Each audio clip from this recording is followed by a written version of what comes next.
Hasan Madina tours and travels बरसों से हुज्जाज इकराम की खिदमत में मसरूफ। भरोसा आपका, खिदमत हमारी। चीफ मिनिस्टर अनमुला रेवंत रेड्डी ने कहा कि मरकजी हुकूमत ने पाकिस्तान को सबक सिखाने का एक सुनहरा मौका गवा दिया है और अमेरिकी सदर डोनाल्ड ट्रंप की धमकी के बाद जंग बंदी का फैसला कर लिया गया।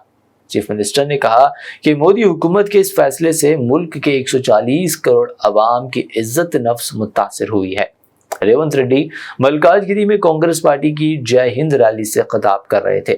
इस रैली में रियासती वुज़रा, अवामी नुमाइंदों और अवाम की कसीर तादाद ने शिरकत की। चीफ मिनिस्टर ने कहा कि आज मुल्क को राहुल गांधी की क़यादत की ज़रूरत है क्योंकि वज़ीर-ए-आज़म मोदी में हिम्मत और हौसले की कमी है।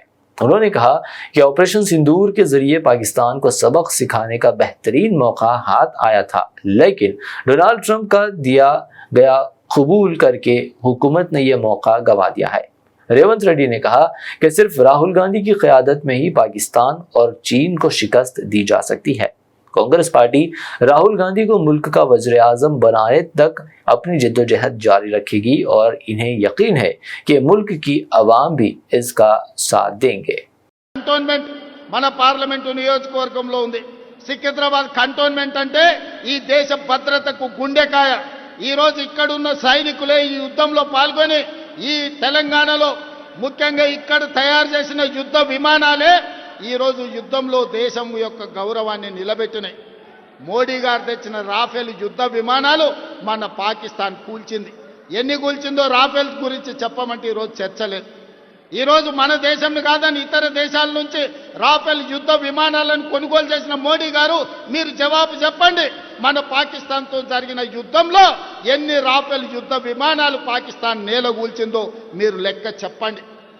గొప్పల కోసం వేల కోట్ల రూపాయల కాంట్రాక్టులు మీకు కావాల్సిన వాళ్ళకి ఇచ్చి ఇవాళ రాఫెల్ యుద్ధ విమానాలు కొన్నారు। అవి ఎందుకు నేలగూలినాయో ఇవాళ ప్రజలకు సమాధానం చెప్పాలి।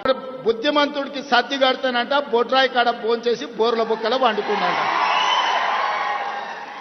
మేము నరేంద్ర మోడీ గారికి వీర తిలకం దిద్ది యుద్ధం చేయాలి అంటే నేను యుద్ధం విరమించుకున్నా అని చెప్పి ఈరోజు మోడీ గారు ట్రంప్ బెదిరిస్తే యుద్ధాన్ని ఆపేసి ఇవాళ బీజేపీ వాళ్ళకు ఏం చూసి తిరంగ ర్యాలీ చేస్తున్నారే? ఎవరి కోసం తిరంగ ర్యాలీ చేస్తున్నారు? యుద్ధంలో చచ్చిపోయిన సైనికుల గురించి ఒక్కసారి ఆలోచన చేసిండ్రా? పహల్గాంలో చచ్చిపోయిన భారతీయులైన అమాయకుల గురించి ఆలోచన చేసిండ్రా? యుద్ధం సందర్భంగా పాకిస్తాన్ పేల్చిన లాంచర్లతో కశ్మీర్లో చనిపోయిన సైనిక పౌరుల గురించి ఆలోచన చేసిండ్రా? ఇవాళ దేనికోసం బీజేపీలు తిరంగ ర్యాలీ తీస్తున్నారని నేను అడుగుతున్నా। Hasan Madina tours and travels का एक ही मकसद, हर गरीब और साहिब इस्तिताअत उम्मती मुस्लिमा का हज और उम्रा कम से कम रकम में अदा हो। मक्का में 5 स्टार और 3 स्टार होटल्स 200 मीटर्स के फासले पर और मदीना में 3 और 4 स्टार होटल्स सिर्फ 50 मीटर्स के फासले पर क़याम। बेहतरीन मौलिम की रहनुमाई में पहला उम्रा, मुकम्मल मक्का और मदीना की ज़ियारतें, वीज़ा, टिकट, इंश्योरेंस, AC बस, laundry, shoulder bag, hand bag, 3 वक्त हैदराबादी जायकेदार खाने, ID कार्ड और जमजम फ्री। बुकिंग 75 डेज पहले करने पर मिलेगा 10% का डिस्काउंट। सीनियर सिटीजन के लिए पर्सनल असिस्टेंट की सहूलत भी फराहम। UK, ऑस्ट्रेलिया स्टूडेंट और visit visa, passport, travel history, Singapore, Malaysia, Turkey, UAE, Japan और मालदीव्स के पैकेजेस भी दस्तयाब हैं। एक जरूरी ऐलान, जिन लोगों का हज 2025 में प्राइवेट ऑपरेटर के जरिए नहीं हो सका, वो फौरन 2026 के लिए 5 स्टार या 3 star Meena zone A, B, D में बुकिंग करवाएं, वो भी शानदार डिस्काउंट के साथ। याद रहे, ये बुकिंग्स 2025 तक के अख्ताम तक ही दस्तयाब रहेगी। हज 2026 पैकेज सिर्फ और सिर्फ 5,50,000 रुपए में। Hasan Madina tours and travels, Ballaguda, beside Marvel Palace, Subhan colony, Hyderabad. Branch office Begumpet, old airport road, Hyderabad.